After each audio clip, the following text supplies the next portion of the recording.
Hello, this is DJ Dominaire coming back today for another reaction video. Today's topic will be on 4 horrifying experiences of former police officers. The video is by Mr. Nightmare. The original video link will be in the description or in a pinned comment. Police officers have always gotten a bad rap for their authority over us, which is very often abused. However, the police are the first ones to get called into action whenever trouble arises, and they'll no doubt see some disturbing stuff. Here are 4 haunting stories of former police officers. Alright, so first off, I do just want to say I have my little notepad here, just my little piece of loose leaf, because I was watching the video beforehand, taking notes on it, and this is where I decided I wanted to take notes. So first off, we have police are some of the first people to be called when things go left. Now look, I don't love cops, but I don't hate them either. I respect them. Don't get me wrong. There's bad eggs in everything. That's just life. But it's like all I hear about nowadays, all I feel like I hear about are the bad eggs. And no matter what I feel like the cops do, people just make it lose-lose for them. Like, they try to help someone, they lose. They don't try to help someone, they also lose. If we do lose-lose, neither of you gets what you want. But let's continue. Number 4. I was a cop for 30 years. I retired at the age of 50, so of course I had some weird calls. But I'll never forget the night that me and my partner Steve were called to respond to a domestic abuse report. The call was made by a neighbor. These calls were never really a big deal. It usually gave us something to do during the night. Gave us something to do during the night. Yep. Sounds like what I'd feel the same way, just, you know, busy de-escalation work, because that's pretty much what, for the most part, what police are, just de-escalation specialists.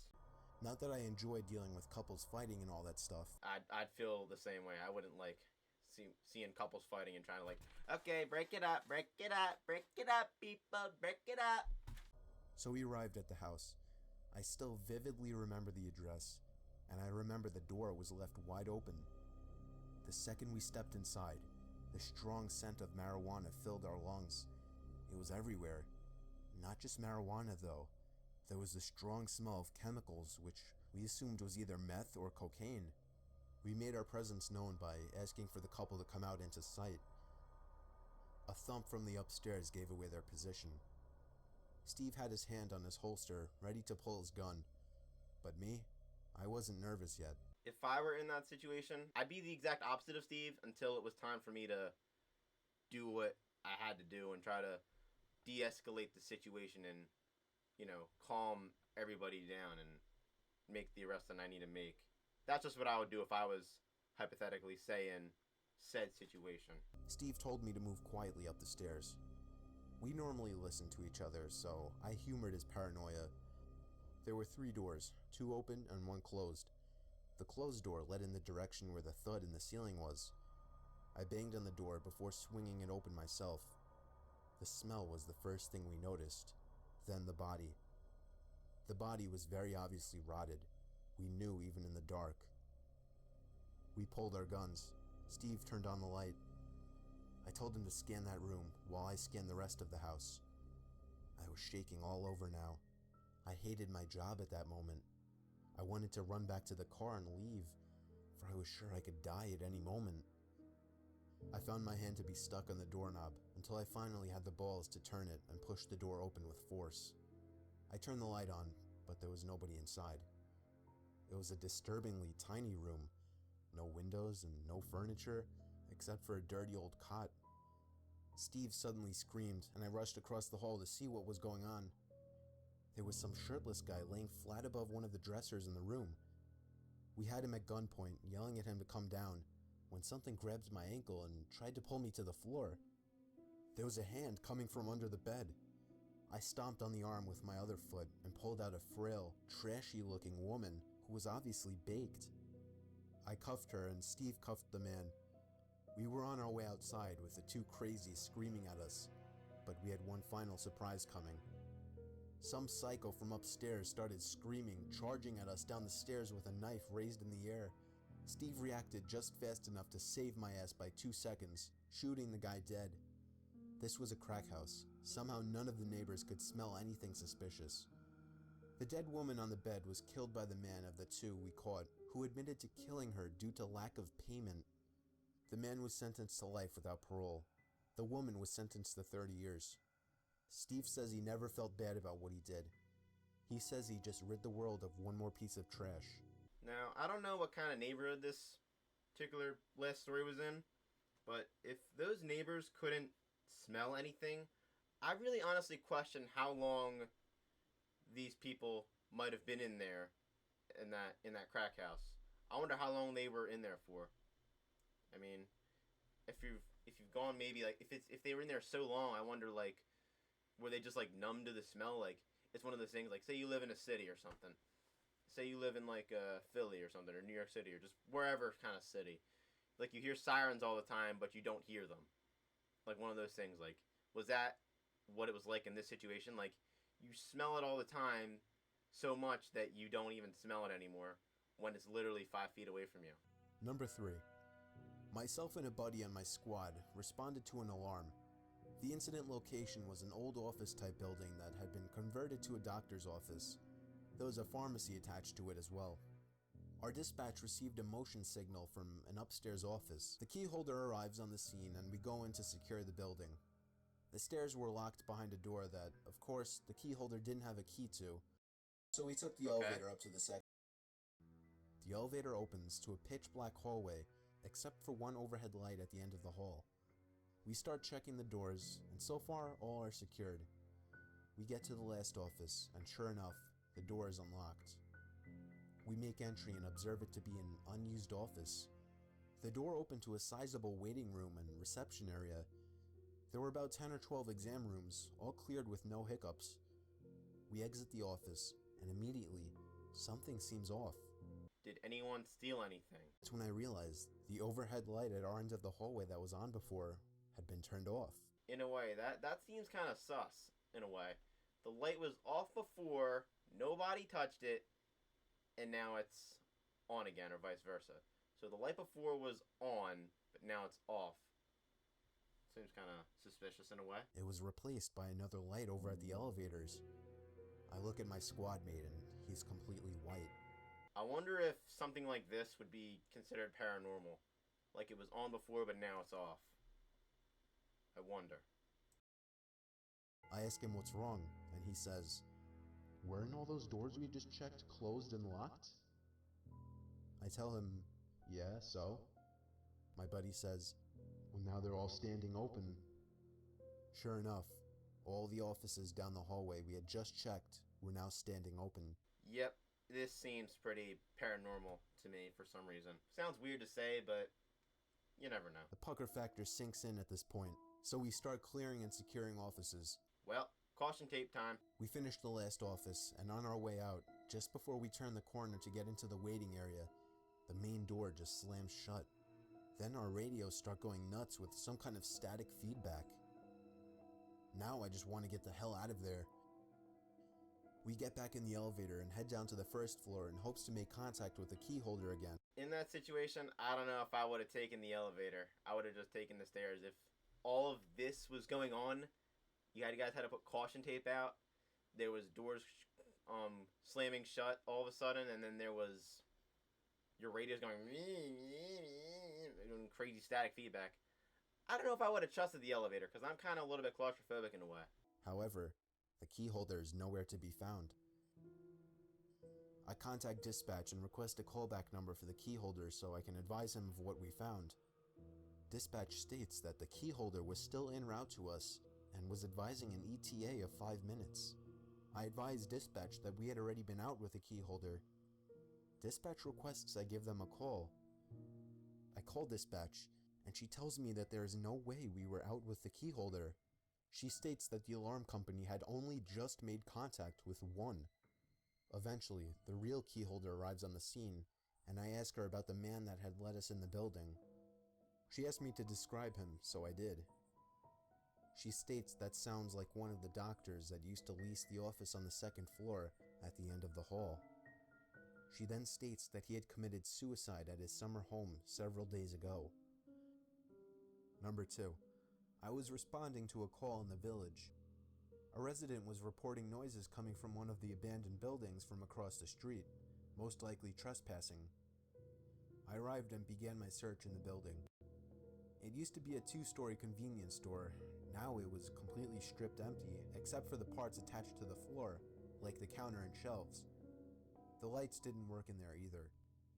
I checked every small aisle for anyone to possibly be hiding in, and then I did the same thing upstairs. It was completely empty. This next story right here seems like just an endless game of hide and seek, I just gotta say. I looked back at the building and saw somebody at the window on the second floor. It was a woman with long gray hair down past her shoulders. She was no doubt looking down at me with a wide smile on her face. I hurried back inside, making it upstairs in no more than 10 seconds. But the window was clear. There was nobody in sight. I checked all 3 aisles at least 10 times. I checked behind the counter. I checked the bathroom. It was clear. I was a little nervous, so I left again, thinking my mind was fooling me. I looked back at the window, and there she was again. I just gotta say, if you think your mind is fooling you, and you think you saw someone in this particular place, trust your energy, I would say, and go back and look for them. Like, I would just trust my gut and say, if I was in this situation, I'd be like, I know there's somebody in this particular place. I'm going to go back and I'm going to try to arrest them and try to find them and find out what's going on and get to the root of the situation. The same mockingly disturbing smile on her face. I went back up there again, this time running around all 3 aisles trying to find this woman. I was about to give it up once more and leave for good when I noticed something in my peripheral vision. It was on the ceiling. A dark shade of black latched onto the ceiling. I shined my light up there, and there she was. That crazed woman looked at me, still with a horrifying smile on her face, as she held onto 2 hook-like objects in the ceiling with hands. This story right here, right? This almost sounds like something out of, I'm sure you guys have seen the meme, Savage Patrick, or Patrick is like clinging onto a rock, and he's like, I got you now, SpongeBob! I got you now, SpongeBob! This basically sounds like a Savage Patrick meme. While her feet were pushed up against the tile to gain support. She laughed like a freak all the way down to the station. I don't know if she had some kind of mental disability or not. It seemed like she was just toying with me, but not at all in a good way. She stared me down through the mirror the whole ride. Shit. Ooh, holy. I just got the chills there for a second, guys. I'm not even gonna lie to you. In all my years of being a police officer in Floyd County, Georgia, I had only experienced 2 horrifying situations. Floyd County, Georgia. I wonder how close that is to Atlanta, or if it's closer to like Savannah and the beach area, or like the Florida-Georgia line or something like that. I'll look that up later. Let's continue. I'll share with you the worst of the 2. It was a slow night, and I was patrolling the dirt roads in my cruiser.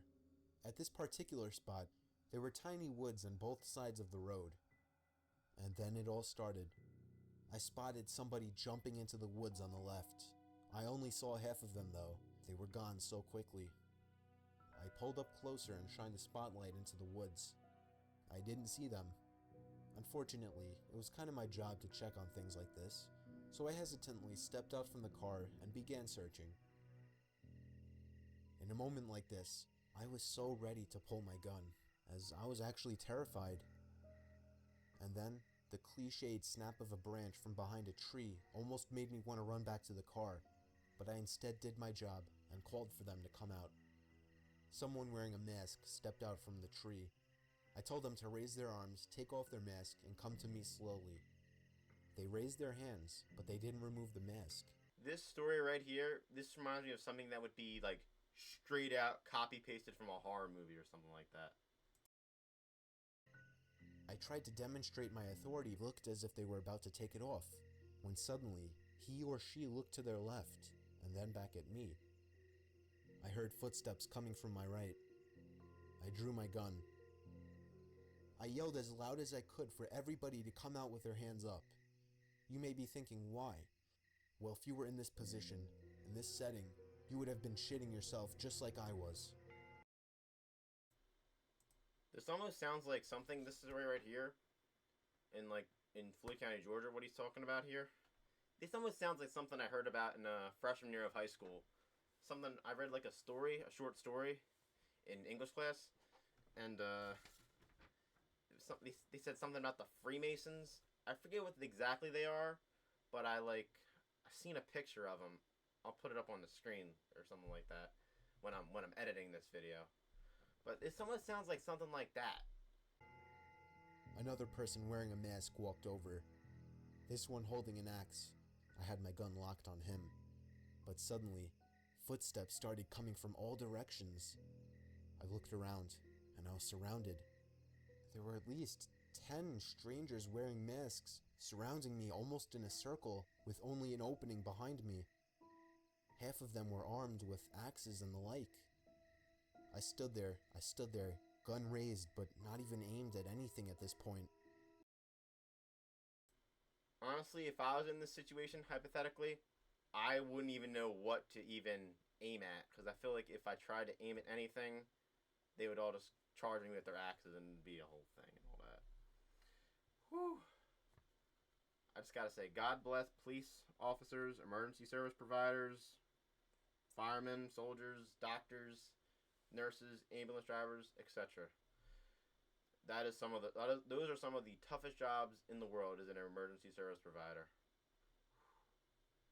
I could never do a job like that, honestly speaking. I felt like I was gonna throw up. One of them, I'm not sure which, finally broke the silence, telling me in a muffled, deep voice, "Go away." Mr. Nightmare, for some reason, I don't know what it is with these deep voices and these what was I gonna say, intonation of the voice. For some reason, he does a really good job at intonating and good voice acting, and I don't know how to what's the word I'm looking for. I don't know. For whatever reason, he's just a really good narrator. I don't know why. Let's continue. Finish off this video. My heart dropped as he said this, in a way that I knew I was going to live. I turned and ran for the car, driving down the road half a mile, all while calling for backup.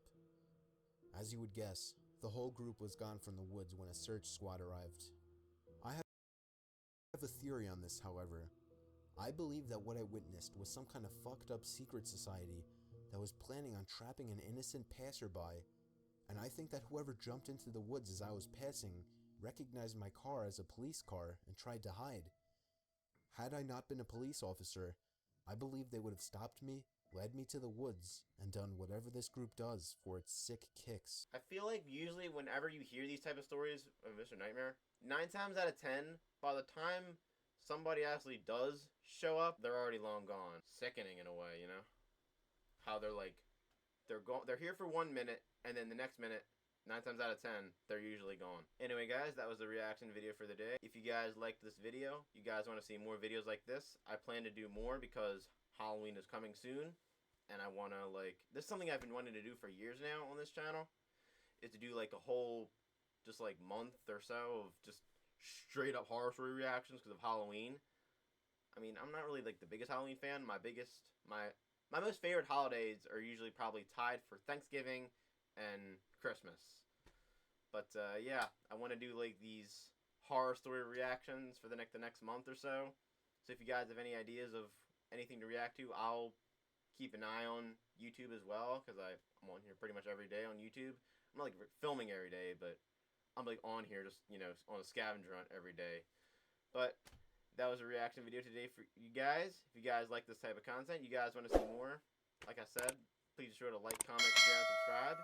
And turn on the bell notification button so you know you can be part of the notification squad. And as usual, DJ Nightmare signing off.